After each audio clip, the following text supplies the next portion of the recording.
quand on est dans le noir, on n'a point de repère, on ne voit rien. Et le sentier des fois, des personnes prennent également dans cet autre cas, je voyais également le sentier comme les décisions que nous prenons dans nos vies. Est-ce que c'est normal que nous entamons le sentier sans lumière? Est-ce que c'est normal que nous prenons certaines décisions dans nos vies? Nous prenons des décisions dans nos vies sans le Christ. Celui-là qui est notre lampe, celui-là qui est notre lumière. Je vais chuter en disant, en nous encourageant encore, en nous exhortant de toujours prendre la lumière avant d'aller sur le sentier et non de commencer le sentier avant de se rappeler et de penser à la lumière.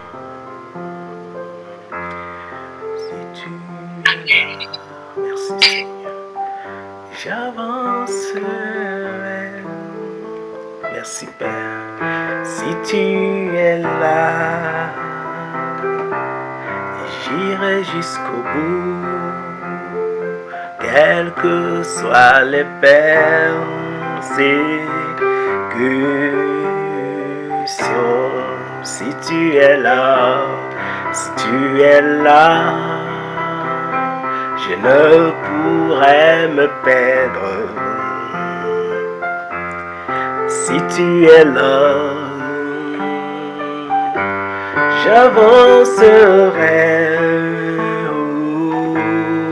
Si tu es là, j'irai jusqu'au bout, quelles que soient les persécutions.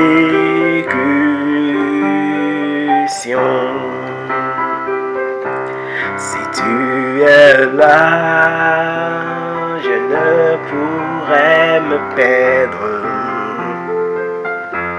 Si tu es là, j'avancerai.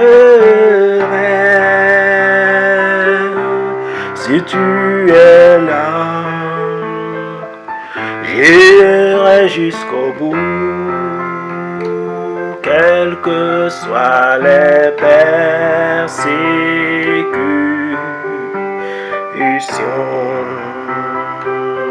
Si tu es là, j'irai jusqu'au bout, quelles que soient les persécutions.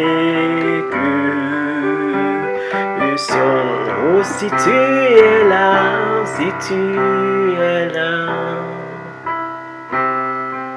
j'irai jusqu'au bout, quelles que soient les difficultés. Yahweh.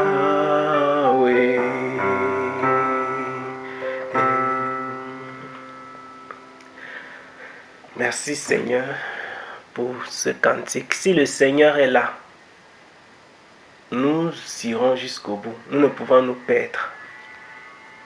Nous ne pouvons nous perdre. Si le Seigneur est avec nous, nous ne pouvons nous perdre. C'est une certitude. C'est une chose que nous savons pour vrai. Si Jésus-Christ est avec nous, nous avons la certitude que nous irons jusqu'au bout. Nous avons la certitude que nous réussirons dans notre parcours. Si Jésus-Christ est avec nous. Nous bénissons le nom du Seigneur pour ses grâces, pour ses faveurs. Et effectivement, comme Olive a dit, malheureusement, je n'ai pas pu enregistrer tout le début de ce que tu as dit dans le truc. C'est exactement ce dont David parle quand il parlait de la parole. Puisque le psaume 119, justement, c'est le psaume qui parle de la parole. Cette parole qui est la parole révélée, qui est Christ. La parole, c'est véritablement la lumière. Et justement, s'il n'y a pas de lumière, nous sommes dans l'obscurité. La parole, c'est la lumière qui éclaire notre sentier. C'est la lumière qui éclaire notre sentier. Vous vous souvenez la dernière fois, Nous disions, la révélation de ta parole est claire, elle donne la vie au simple. La révélation de la parole. C'est la révélation de la parole qui est claire. Si tu n'as pas de révélation de Jésus-Christ, tu es une personne perdue. Si tu marches sans Jésus-Christ, tu es une personne perdue. Le Seigneur déclare encore que si le Fils vous affranchit, vous serez réellement affranchis. Cela est valable pour tous les domaines et dans tous les domaines de la vie. Si le Fils vous affranchit, vous serez réellement affranchis. Si le Fils te délivre, si le Fils te sauve, tout ce que Jésus-Christ fait, il le fait à fond, définitivement et certainement. Mais quand tu fais de toi-même, c'est un échec. Avant même que tu ne commences, tu vas échouer. C'est pourquoi le Seigneur déclarera encore que sans moi, vous n'êtes rien. Vous vous souvenez de tous ces textes que je cite. Jésus-Christ dira encore que sans moi, vous n'êtes rien. Sans moi, vous n'êtes rien. Nous rendons vraiment grâce au Saint-Esprit pour ces messages, pour ce cantique qui cadre avec notre condition humaine. Si tu es là, Seigneur, si tu es là, Jésus-Christ, je ne pourrais me perdre. Si tu es là, je ne pourrais m'égarer. Si tu es là, j'avancerai. Si tu es là, j'irai jusqu'au bout. Quelle que soit la persécution, quelle que soit la maladie, quel que soit mon état de santé, quel que soit mon état de pauvreté, quelle que soit mon ignorance, vous savez que ce ne sont pas les personnes qui ont beaucoup étudié qui vont rencontrer le Seigneur. Ce sont celles qui marchent avec lui. Ce ne sont pas ceux qui ont les diplômes de théologie. Ce sont ceux qui marchent avec lui. Ce ne sont pas ceux qui maîtrisent le plus des versets bibliques. Parce que Satan connaît les versets bibliques. Ce sont ceux qui marchent avec lui. Ce sont ceux qui portent sa lumière. Si tu es là, je ne pourrais me perdre. Je ne peux promener des regards inquiets. Comme Jésus-Christ déclare dans le livre de Luc. Il dit que ne crains point petit troupeau. Ne crains point. Car votre Père a trouvé bon de vous donner le royaume. Ce qui a été vrai pour les apôtres. La Bible déclare que nous avons été édifiés. Nous sommes édifiés sur le fondement des apôtres et des prophètes. Les prophètes qui sont passés avant nous, les prophètes qui nous ont légué, qui ont porté cette parole, qui l'ont sondé, ils ont vécu cela et ils ont expérimenté la même chose. Sans vouloir rentrer dans les détails extrêmement par rapport à ce sujet, par rapport à ce message. Je vais prendre juste deux exemples, puisque je parlais des apôtres et des prophètes. Regardez deux événements qui ont été vécus dans les Écritures. Quand vous voyez ce qui s'est passé, vous voyez ce qui s'est passé dans l'Ancien Testament. Lors du déplacement de l'Exode, lors du voyage de l'Égypte pour la terre promise. Le peuple va faire quelque chose d'extrêmement grave. Dieu avait l'habitude de marcher avec eux. Il avait l'habitude de les accompagner.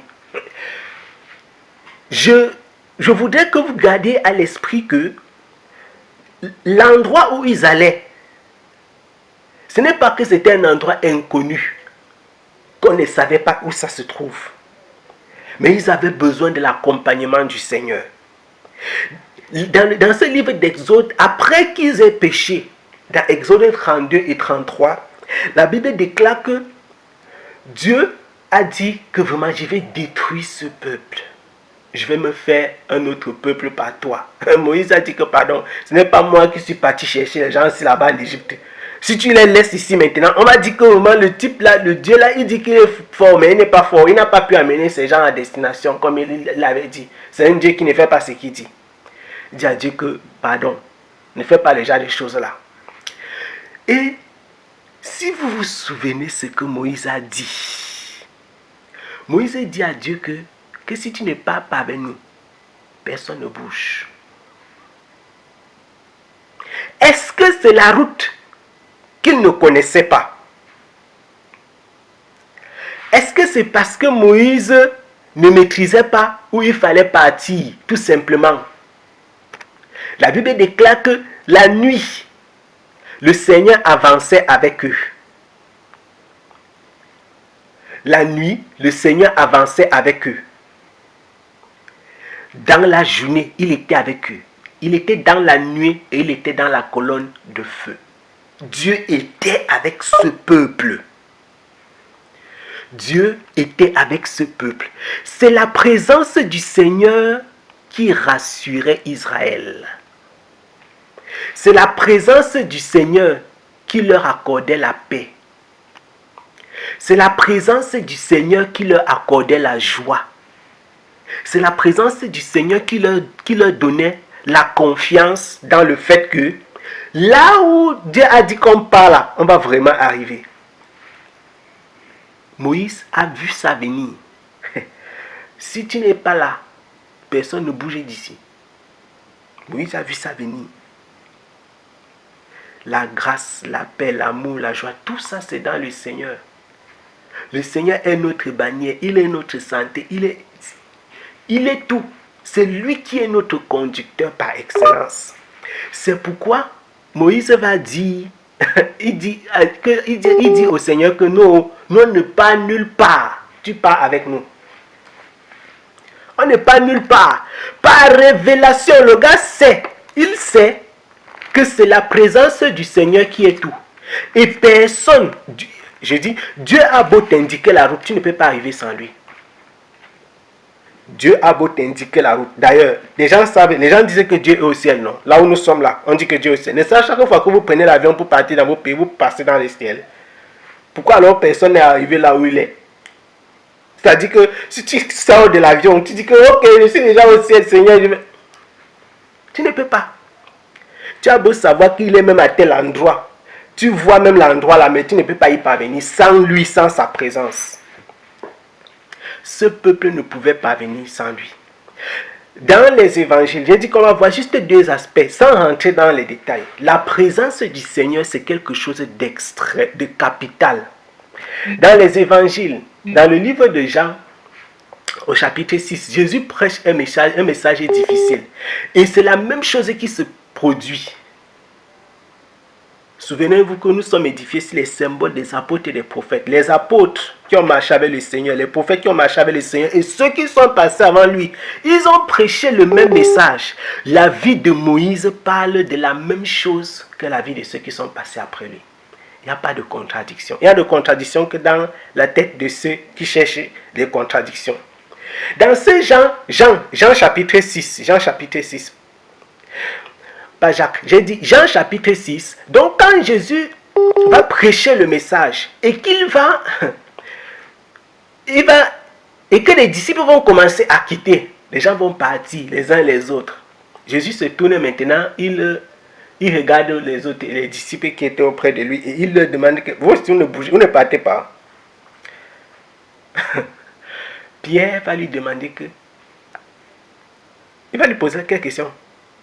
Seigneur, à qui irons-nous? Tu as les paroles de la vie.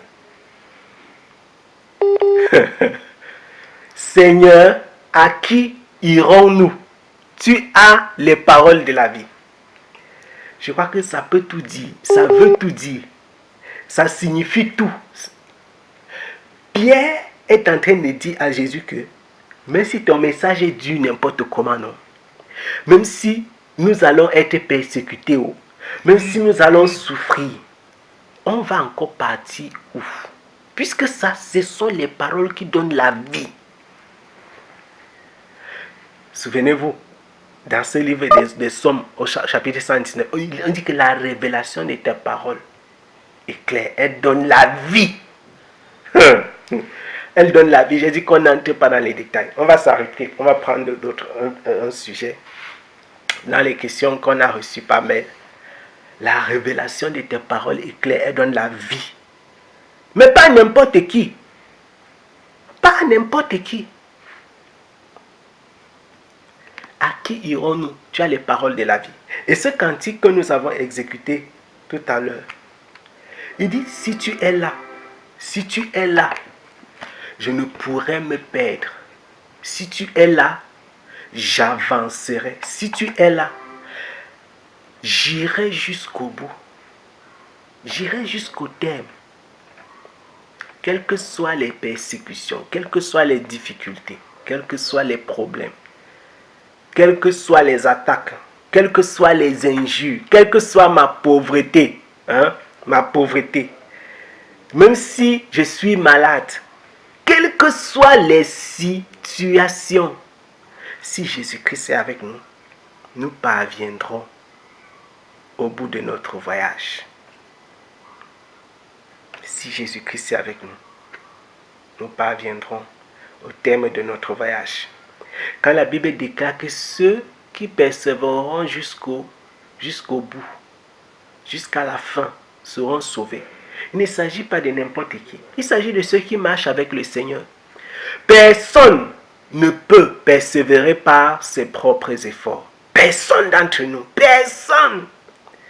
Ce Matthieu chapitre 24, Apocalypse, à chaque fois Jésus-Christ répète. Celui qui persévérera, Il ne s'agit pas de persévérer par tes efforts, avec les astuces, comme les astuces de cuisine, comment laver les assiettes, pour comment faire. Non, ce n'est pas avec les astuces, c'est avec sa présence. C'est avec sa présence. C'est pourquoi la Bible parle dans ce livre de Matthieu chapitre 25 de l'huile de ceux qui ont conservé et de ceux qui n'en avaient pas. C'est avec la présence du Seigneur. C'est avec la présence du Seigneur. Si le Seigneur est là, on ne peut se perdre. Si le Seigneur est avec nous, nous allons avancer. Si le Seigneur est avec nous, nous irons jusqu'au bout. Si le Seigneur est avec nous, nous irons jusqu'au bout. Nous avons un Dieu bon. Nous avons un Dieu fidèle. C'est la raison pour laquelle Jésus-Christ déclare aux apôtres, il leur a dit ceci, que Jésus leur dit que mon Père est plus fort que tous. Personne ne peut retirer de sa main. Personne ne peut ôter de sa main. Personne ne peut ôter de sa main. Parce que le Père est plus fort que tous. Il dit que je donne la vie éternelle. Je leur donne la vie éternelle. Personne ne peut les ôter de la main de mon Père, car mon Père est plus fort que tous. C'est sa présence qui nous suffit. C'est sa présence qui nous suffit.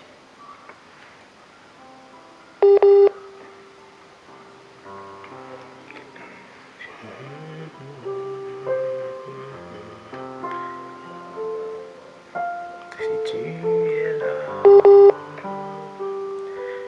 j'avancerai. Si tu es là, j'irai jusqu'au bout.